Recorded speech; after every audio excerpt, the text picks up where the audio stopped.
Hello guys. तो आज हम स्टार्ट करते हैं आईब्रो का क्लास आगे। तो अब तक की आईब्रो की हमारी जो सीरीज़ है वो आपने देखी ही होगी, ऐसा मैं मान लेती हूँ। और मैं आगे आईब्रो का आपको सिखा रही हूँ।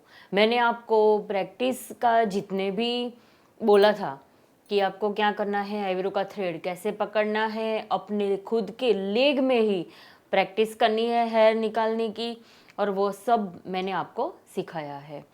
आज मैं आपको आगे ये सिखाने वाली हूँ कि आईब्रो का जो थ्रेड है वो किस डायरेक्शन में घूमना चाहिए।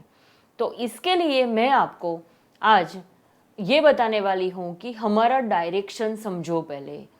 हमें किस तरीके से हमारा जो थ्रेड है वो घुमाना है और थ्रेड को निकालना है। इसके लिए आपको आईब्रो के हेयर के डायरेक्शन को समझना बहुत ही ज़रूरी है। तो स्टार्ट करती हूँ मैं आप मेरी ही आईब्रो यहाँ पे देखो। तो ये जो है हेयर, ये ऐसे है, नीचे से ऊपर है, नीचे से ऊपर है। ये हेयर कहाँ है? नीचे से ऊपर है। ओके, अब मैं लूप की बात करती हूँ आपको। तो ये जो है लूप कैसी रहेगी? ऊपर से नीचे, ऊपर से नीचे। ओके, ऐसे घूमेगी। मीन्स ये ऐसे आएगा और ऐसे घूमेगी। तो जब ही हम क्लाइंट पे काम करते हैं तो इसका बहुत ही ध्यान रखना है। अगर ये हेयर ऐसे नीचे से ऊपर है तो लूप हमारी कैसे होनी चाहिए?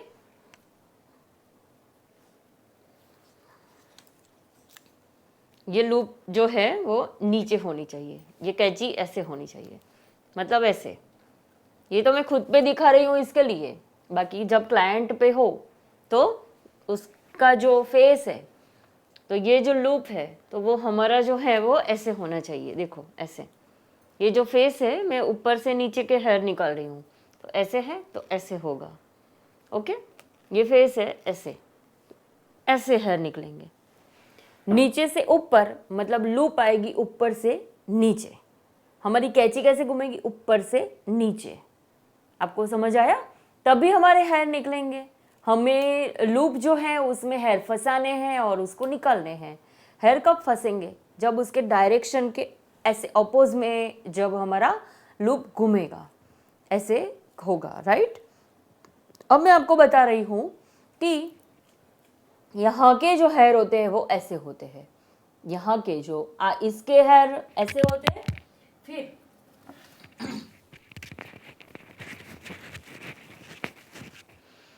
हाँ, इसके हेयर ऐसे होते हैं, फिर इसके जो हेयर है वो ऐसे होते हैं, ऐसे।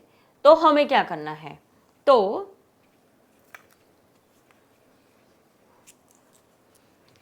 ऐसे घूमेगा, ऐसे, मतलब ऐसे करके ऐसे घूमेगा। लूप आएगी ऐसे और हमारे हेयर आएंगे ऐसे। मतलब लूप की जो पोजीशन है वो कैसे होगी? इस तरीके से होगी, इस तरीके से समझ लो आप। ये तो मैं खुद पे बता रही हूँ इसके लिए, बाकी आप देखो जब क्लाइंट पे देखो करते रहे हो तो ऐसे, तो ऐसे होगी।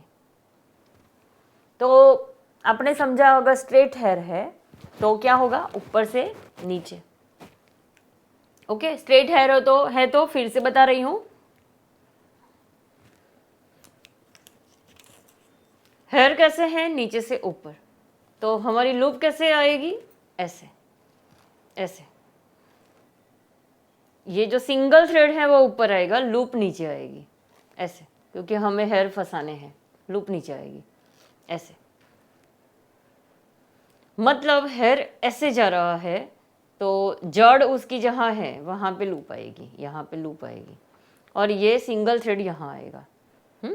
अब हेयर ऐसे जा रहा है, ऐसे। हेयर ऐसे जा रहा है तो क्या होगा? लूप हमारी ऐसे जा रहा है तो हेयर के रूट्स कहाँ है? यहाँ है, तो हमारी लूप यहाँ होगी और ये हैंड यहाँ होगा, सिंगल। अब यह हेयर ऐसे जा रहा है तो लूप कैसे होगी? ऐसे होगी, ऐसे होगी। लूप कैसे होगी? ऐसे होगी। अब यहाँ की मैं बात कर रही हूँ, तो अब आप समझ गए होंगे थोड़ा कि ऐसे हैं तो हमारी लूप यहाँ पे ऐसे होगी, अब ऐसा है ऐसे, तो हम ऐसे होगी, लूप की पोजीशन हमारी ऐसे होगी, समझे आप? मतलब हमें एक हाथ से ही काम करना है, लेकिन मैं लूप की पोजीशन बता रही हूँ। आप ये हाथ पे थ्रेड होगा और ऐसे होगी, क्योंकि हमारी खुद की भी पोजीशन चेंज होगी। ओके, जब हम आईब्रो कर रहे हैं तो यहाँ की जो आईब्रो है उस समय हम सामने खड़े रहेंगे, उस समय हम सामने खड़े रहेंगे क्लाइंट के, और यहाँ की जो आईब्रो हम करेंगे तब क्लाइंट के हम पीछे खड़े रहेंगे।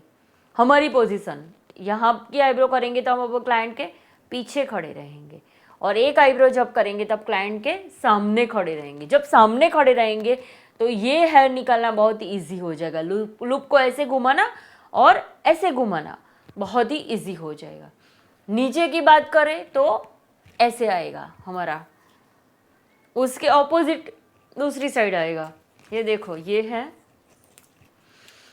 तो ये ऐसे जाएगा, क्योंकि हेयर कहाँ है, ऐसे ऐसे है, जिस साइड रूट उस साइड बड़ी लूप, ऐसे जिस साइड रूट यहाँ है तो इस साइड लूप होगी।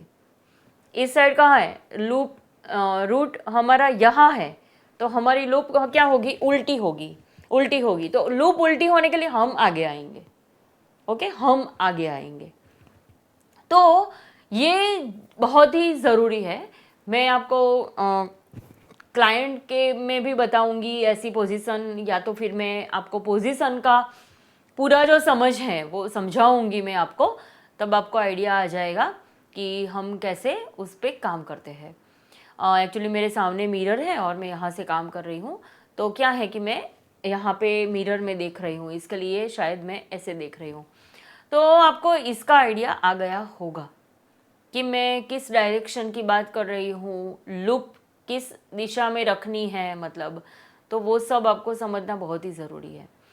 जहाँ से हेयर नीचे से अगर हेयर ऊपर जा रहा है तो हमें ऐसे ही काम करना है और लूप को ऐसे घुमाना है। तो आपको आइडिया आएगा कि हम जब थ्रेडिंग करते हैं तब हमारा डायरेक्शन भी बहुत ही इम्पोर्टेंट है। तो ये सब समझना बहुत ही ज़रूरी है। आज फिर से एक बार मैं आपको प्रैक्टिस करवा देती हूँ, अगर आपको आ ही गया होगा फिर भी।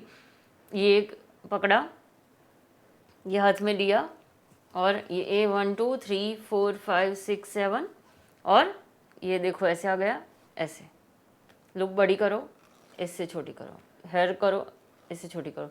देखो, एक बहुत ही इम्पोर्टेंट बात मैं बता रही हूँ आपको कि जब भी आप इस पे काम कर रहे हो तो आपकी ये नहीं हिलनी चाहिए, ऐसे ऐसे करके ऐसे नहीं होना चाहिए, हैंड से ही वर्क होना चाहिए। देखो, ये हमारा ये है, हैंड से ही वर्क होना चाहिए।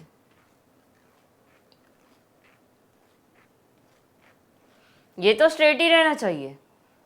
कई लोग क्या करते हैं, ऐसे अरे भाई, मुंडी नहीं हिलानी है, हमें हैंड पे काम करना है, तब भी तो आपका फिनिशिंग आएगा, और तब भी तो एक स्टेडी वर्क होगा, और हमारा जो आईब्रो का थ्रेड है वो एकदम स्ट्रेट घूमेगा। अगर ऐसे ही करोगे ना तो हो गया आपका, और ये इस यहाँ ही इतना पेन चालू हो जाएगा कि आईब्रो की बात ही भूल जाओ आप, फिर तो कर ही नहीं पाओगे, वो पेन पेन के घूमना पड़ेगा। तो उसका भी ध्यान रखना है हमें। तो मैं समझती हूँ कि पहले मैंने आपको आईब्रो का थ्रेड जो है वो पकड़ना सिखाया है, उसके बाद लूप को कैसे चलानी है वो मैंने आपको सिखाया है। आईब्रोज की बहुत ही सारी बातें मैंने आपको आगे बताई हुई है। शेप दोनों आईब्रो के एक जैसे नहीं होते हैं, डिफरेंस होता है। कई लोगों की नीची भी होती है, कई लोगों की ऊंची भी होती है। हमें दोनों आईब्रो एक साथ एक अच्छी दिखे ऐसा एक विजुअल एक बने, ऐसा कुछ बनाना है। दोनों आईब्रो एक ही जैसी हो ऐसा थ्रेडिंग में पॉसिबल कभी भी नहीं होता है, क्योंकि डायरेक्शन, हेयर के डायरेक्शन है वो भी थोड़े चेंज होते हैं, लेकिन हमें फिर भी अपने से अच्छा काम दे के दोनों आईब्रो को सेम करना है। दूसरी बात कि बहुत ही पतली और ऐसी आईब्रो नहीं करनी है हमें कि मतलब निकाल निकाल के बहुत ही पतली कर दी आपने और कुछ शेप देने का भी मज़ा ना आए, ऐसा कुछ भी नहीं करना है। पहले आपको एकदम ऊपर से मतलब शेप ही देना है। अगर क्लाइंट बोले कि इसे थोड़ी पतली करो, तो क्लाइंट जितनी पतली बोले उससे तो थोड़ी बड़ी ही रखनी है, क्योंकि अगर उसके बाद भी बोले पतली करने की, फिर कोई स्कोप होने वाला है नहीं, और बोलेंगे कि और ज़्यादा पतली कर दी तो आप वापस ला सकोगे नहीं। इसके लिए पहले आप क्लाइंट को समझो, क्लाइंट आपको समझे, और धीरे धीरे ही ये सेट होता है। पहले ही दिन किसी का भी हाथ सेट नहीं होता है, उनको भी एक बार तो टाइम देना होता है। तो इतनी बातें मैं आज आपको बता रही हूँ, और बहुत ही इम्पोर्टेंट मैंने बताया है डायरेक्शन का, तो प्लीज़ आप उसको समझिए और थोड़ा दिमाग में लाइए। खुद की भी आईब्रो जो है उसको ऑब्ज़र्व कीजिए और कैसे काम करना है वो आप देखिए। मिलते हैं हम नेक्स्ट हमारे क्लास में। Thank you so much. आप मुझे कमेंट में बताओगे तो ही मुझे मालूम पड़ेगा कि मैं सही जा रही हूँ कि नहीं जा रही हूँ। मैं जो भी आपको सिखा रही हूँ वो आप सीख रहे हो कि नहीं सीख रहे हो।